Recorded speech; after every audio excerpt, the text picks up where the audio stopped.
જય સદગુરુદેવ. માનવ મહિમા ભાગ 80.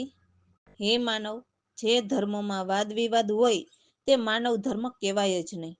હે માનવ, જે ધર્મમાં નાતી જાતિ હોય તે ધર્મમાં ગમે તેટલા રચ્યા પચ્યા રહેશો તો જન્મ મરણ બંધ થશે નહીં.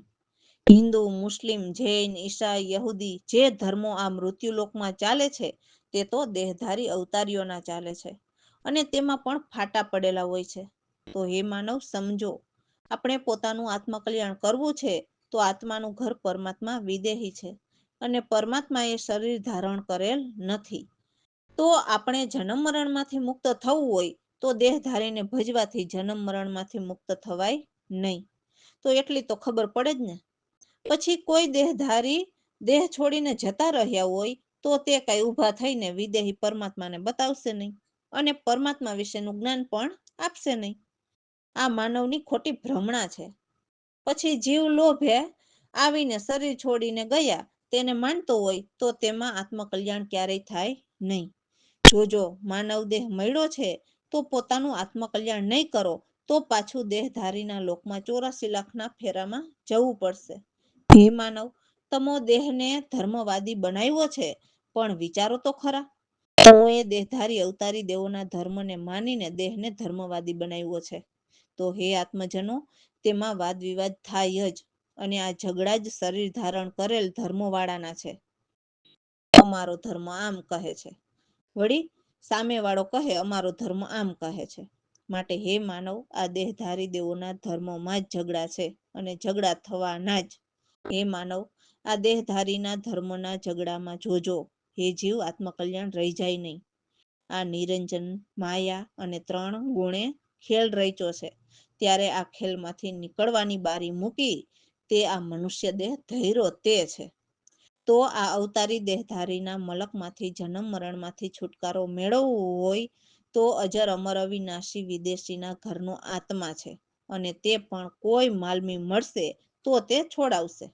આ પણ આપમેળે છૂટાય તેમ નથી, કારણ કે પરમાત્માના ઘરે મન અને બુદ્ધિની પહોંચ નથી. જો તમારે જન્મ મરણ મટાડવું જ હોય તો દેહધારીના ધર્મોથી મટશે નહીં. અને હે માનવ, આ દેહધારીના ધર્મોમાં દેહને ધર્મવાદી બનાવ્યો છે તે પહેલા સમજીને પહેલા માનવ બનો અને પક્ષાપક્ષી કાઢો એટલે વાદ વિવાદ થાય નહીં. મનન કરો. રામ ભરોસે. તો અમારા સદગુરુની વાણીમાં સમજાવે છે કે આપણે કહેતા હોઈએ છીએ કે આ મા બાપ છોકરાનો વ્યવહાર આદિ અનાદિથી ચાલ્યો આવે છે, બરાબર. પરંતુ એ બધી ઉત્પત્તિ કેવી રીતે થઈ તે સદગુરુ સમજાવે છે. તો સૌથી પહેલા પુરુષ તો અનાદિ પરમાત્મા તો છે જ અને એ અનાદિ પુરુષથી એક પુરુષની ઉત્પત્તિ થઈ તે આદિ પુરુષ અને એ આદિ પુરુષની આ સર્વ રચના અને એક ઓહમ શક્તિની ઉત્પત્તિ કરી અને એ માયા શક્તિએ 3 ગુણની ઉત્પત્તિ કરી. એવી રીતે એમના બીબાની ભાત આ સૃષ્ટિ ઉપર પાડીને નર અને માદાની ઉત્પત્તિ થઈ.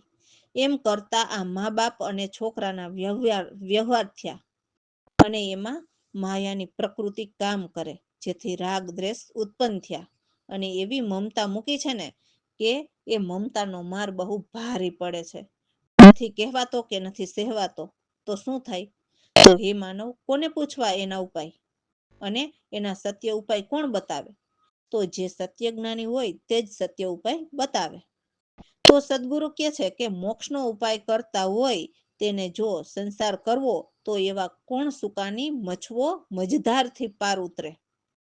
આજ સુધીના બધા જ જ્ઞાની કહેતા આવ્યા છે કે જેમણે વૈરાગ બતાવ્યો છે, કેમ કે જે છૈયાવાળા અટક્યા તો એ કેમ પાર ઉતરે? કેમ કે એમને મમતા બંધાઈ રહી છે. એટલે કહેવાનું તે થાય છે કે મમતાને મારી નાખો. કોઈ છૈયા છોકરા છોકરી કોઈ કોઈના નથી. એટલે આ સંસારની મોહ મમતા છોડો તો સાચા વૈરાગી બનીને ભવપાર ઉતરી શકાશે. કોઈ પણ જ્ઞાનીએ સંસાર સાથે વૈરાગ નથી બતાવ્યો. હા, એ જરૂર સંસારના રીત રિવાજ એ દેખાવ પૂરતા રાખો, બાકી ભીતર જરા પણ સંસાર વ્યવહારની ભાવના ન જાગવી જોઈએ. એમાં સાફ સાફ વૈરાગ રાખવો, એ પણ મનથી.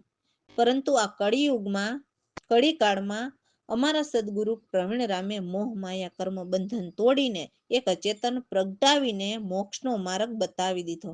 તો એ ચેતનની રોશનીમાં તો આવા કોઈક જ વિરલા પહોંચી શકે છે. સાચા પરખીને એક ચેતનને જ આ ચર્મ દ્રષ્ટિથી જોઈને પામી શકે. તો આવા સત્ય જ્ઞાનીના જ્ઞાનના કિરણો જેમના ઘટમાં પ્રગટે એ મા બાપ છોકરાના મોહ માયા અને ખોટા વ્યવહારનો ઉકેલ લાવી શકે. તો અમારા સદગુરુ સાચી સમજ આપીને ત્રિગુણના તાપ મટાડીને સાચી સમજ આપે. તો એ પ્રગટથી પ્રગટે આ દાસલાલના ઘટમાં, જેથી રાગ દ્વેષ અને મમતાનો માર પણ જતો રહે. એટલે ફરી જન્મ નથી લેવા પડતા. જય સદગુરુદેવ. અનાદિથી મા બાપ છોકરાનો વ્યવહાર, રાગ દેશ બને મમતાનો માર, રાગ દેશ બને મમતાનો માર. ન સેવાય ન કેવાય શું થાય, કોને પૂછવું કોણ બતાવે, એનો ઉપાય. હે અનાદિથી મા બાપ છોકરાનો વ્યવહાર, મોક્ષનો ધ્યેય તેણે કરવો સંસાર, કોણ બને સુકાની મચવો મજદાર, મચવો મજદાર. આજ સુધી ના જ્ઞાનીઓએ બતાવ્યો વિરાગ, છયા વાળા અટકિયા કેમ ઉતરવું ભવ પાર. હે અનાદિથી મા બાપ છોકરાનો વ્યવહાર, ન કોઈએ બતાવ્યો સંસાર સાથે મોક્ષ માર્ગ, કડી કાળે પ્રવીણ રામે બતાવી દીધો માર્ગ. મોહ માયા કર્મ બંધન તોડી, પ્રવીણ રામે પ્રગટાવ્યો ચેતન. હે અનાદિથી મા બાપ છોકરાનો વ્યવહાર, એ ચેતનની રોશનીમાં કોઈ પહોંચે વિરલા, સાચા ખપી પામે નિશ્ચયથી ચરમ દ્રષ્ટિએ, રોશનીના કિરણો પ્રગટાવ્યા ઘટમાં. હે મા બાપ છોકરાનો વ્યવહાર ઉકેલાય, હે અનાદિથી મા બાપ છોકરાનો વ્યવહાર. એ તો બતાવે મારા સદગુરુ પ્રવીણ રામ, ત્રિગુણ મટાડી આપે સાચી સમજ. પ્રગટથી પ્રગટે દાસલાલના ઘટમાં, હે અનાદિથી મા બાપ છોકરાનો વ્યવહાર. રામ ભરોસે. તો સદગુરુ પૂર્ણ સર્જનહાર હોય છે, જે સમર્થ પરમ સનાતન સ્વામી, જેમણે જગતના જીવ માટે સગુણ દેહ ધર્યો, જેમાં જરા પણ મોહ કે કુટિલ કે કામી ક્રોધી કે મોહ મમતા મતવાર નથી, નથી અધપ પીટારી કે મહાવિકારી નથી. હે ગુરુદેવ, હું તો સર્વ દોષોનો ભંડાર છું, અજ્ઞાનથી અનેક ખાણીમાં ભટકી રહ્યો છું, અનેક જીવોનો હત્યારો છું. તો હે સદગુરુ પ્રભુ, હું ક્યાં મુખે વિનંતી કરું, હું સાવ લબાડ છું. હે સ્વામી, આપ તો ઘટ ઘટને જાણો છો, આપ તો બ્રહ્મ સ્વરૂપ અવતાર છો, એવા અંતર્યામી સદગુરુ પ્રવીણરામ છે. તો આ દાસલાલ તમારો દાસ છે. સદગુરુ પ્રવીણરામ બ્રહ્મને જાણનારા સૌના રક્ષક, અનેક સેવકને તુલધા રસ્તેથી વાયરા. તો દાસલાલ કહે છે કે હે ગુરુદેવ, મારા પર દયા કરીને મારા અવગુણ માફ કરો અને મને પણ સાચો રસ્તો બતાવો. જય સદગુરુદેવ. સદગુરુ પુરાણ સરોજનો રે, સમર્થ પરમ સનાતન સ્વામી રે, સગુણ દેવને ધાયરા રે સદગુરુ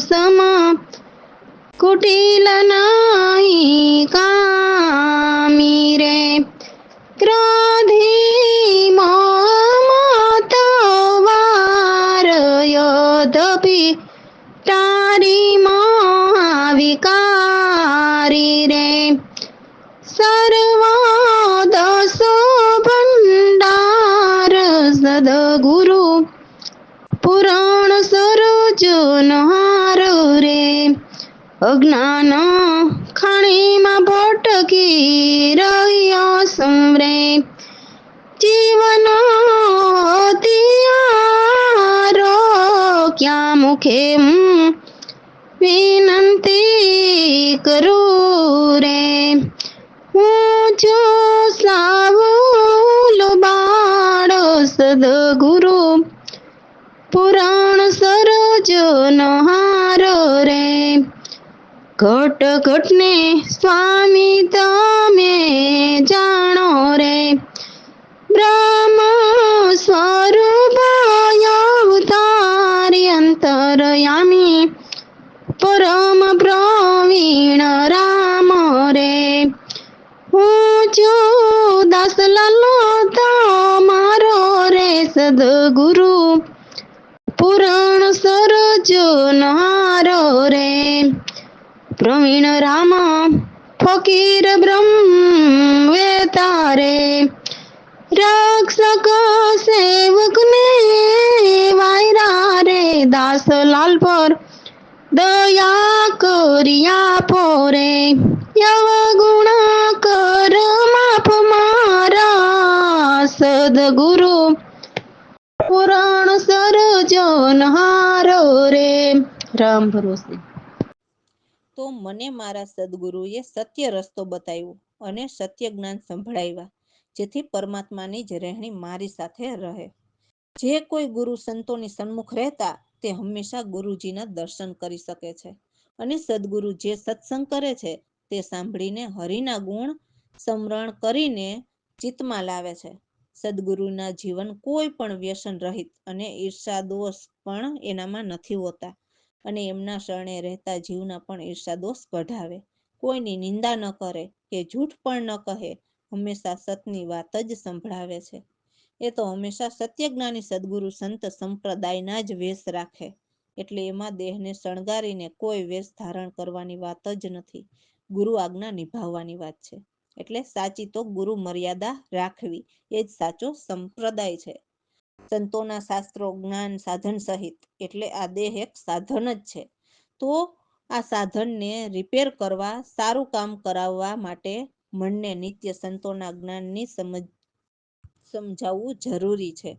સંતો પરમ જ્ઞાનથી ગૃહસ્થના કામ સંભળાવીને વ્યવહાર પણ શુદ્ધ બનાવે છે. એવા હરિગુરુ સાચી ભક્તિ કરનારા સંતો પ્રેમી આપણો ઈષ્ટ ધર્મ નિભાવે છે.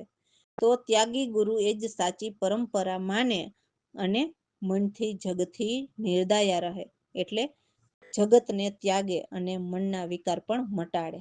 જાતિ બંધન ભ્રમ સર્વને કાપીને સૌના હિત ચિત્તમાં રાખે, સૌ જીવો પર દયા કૃપામય રહેતા અને શંકાના સમાધાન કરાવે, એવા સરળ સ્વભાવ સત પ્રમાદી જગતના જીવના હિત માટે લાગી રહે. સદગુરુ પ્રવીણરામ સંત જ્ઞાનના શાસ્ત્ર કહેવાતા, અને દાસલાલ એમના જ્ઞાન સાંભળીને બહુ જ ખુશી મનાવે. જય સદગુરુદેવ. આરે મારા સદગુરુ રે મને સાચા ગુરુ જ્ઞાન સંભળાવે રે રેણી સાથે રહે આરે મારા સદગુરુ ગુરુ રે સંતોથી સન્મુખ રે તારે નિત્ય ગુરુના દર્શન કરે સતસંગ કરે હરિગુણ કહે રે સ્મરણથી ચિત લાવે હારે મારા સદગુરુ રે વ્યસન દોષ રહિત રે જીવન ઈર્ષા દેશ વિલાવે હારે મારા સદગુરુ રે નિંદા ઝૂઠ કહે નહીં ક્યારે સતની વાત સાંભળાવે હારે મારા સદગુરુ રે ગુરુ સંપ્રદાય ના રાખે વેસ રે મર્યાદા સંપ્રદાયમાં રાખે શાસ્ત્ર જ્ઞાન સાધન હિત રાખે રે મનને નિત્ય સમજાવે અરે મારા સદગુરુ ગૃહસ્થ કામ સંભાળે આપરે શુદ્ધ વ્યવહાર બનાવે હરિ ગુરુ ભક્તિ સંતોના પ્રેમી રે આપનો ઈષ્ટ નિભાવે અરે મારા સદગુરુ ત્યાગી ગુરુ પરંપરા માને રે જગતે રહે નિર્દાવે સદગુરુ ધર્મ ઇષ્ટ નહીં છોડે રે મન વિકાર મટાડે આરે મારા સદગુરુ રે જાતિ બંધન ભ્રમોને કાપ્યા રે સૌના હિત ચિત રાખે હારે મારા સદગુરુ સર્વ પર દયા કૃપામય રે તારે શંકા સમાધાન કરાવે આરે મારા સદગુરુ રે સરળ સ્વભાવ સત પ્રમાદી રે જનહિત કાચ બનાવે પ્રવીણ રામ શાસ્ત્ર સંત કે તારે દસલાલ મનમાં ખુશી મનાવે હારે મારા સદગુરુ રામ ભરોસે જો સત્ય જ્ઞાની જ્ઞાન બતાવે તો બહુ જ આનંદ થાય છે, કેમ કે એમાં નિરખ પરખ હોય છે. અને કહેવાતા જ્ઞાની જ્ઞાન બતાવે તો એમાં પારખ હોય તો પણ મિથ્યા હોય છે.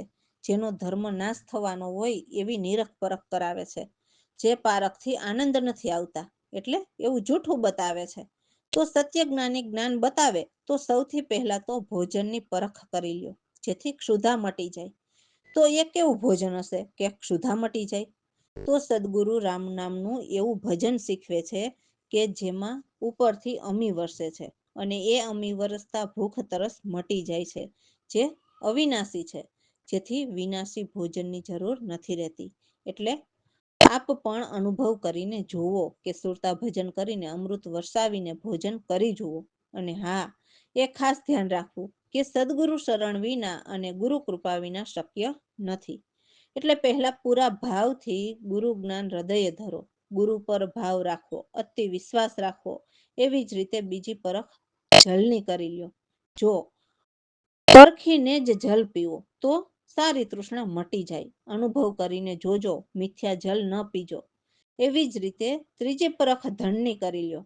એટલે જો સાચી પરખથી ધન કમાઈએ એટલે અવિનાશી ધન કમાઈએ અને નાશવંત ધનનો રોહ ન રાખીએ તો કદી પણ દરિદ્ર એટલે ગરીબ નથી રહેતા, હંમેશા ધનવાન જ રહીએ છીએ.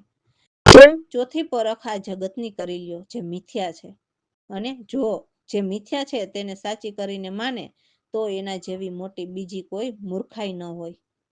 તો અમને અમારા સદગુરુ પ્રવીણરામ પૂરા જ્ઞાની મળ્યા, જેથી અમારી ભીતર રહેલી ભ્રમણા અને આ જે મિથ્યા છે તે કેવી રીતે મિથ્યા છે તે પૂરી નિરખ પરખ કરીને સમજાયું અને એ મિથ્યા ભ્રમ મટાડ્યા, જેથી દાસલાલ એવા આત્મ નિજ ચેતન છે એમાં આપોઆપ સુરતાથી સમાઈ રહ્યા. જય સતગુરુદેવ.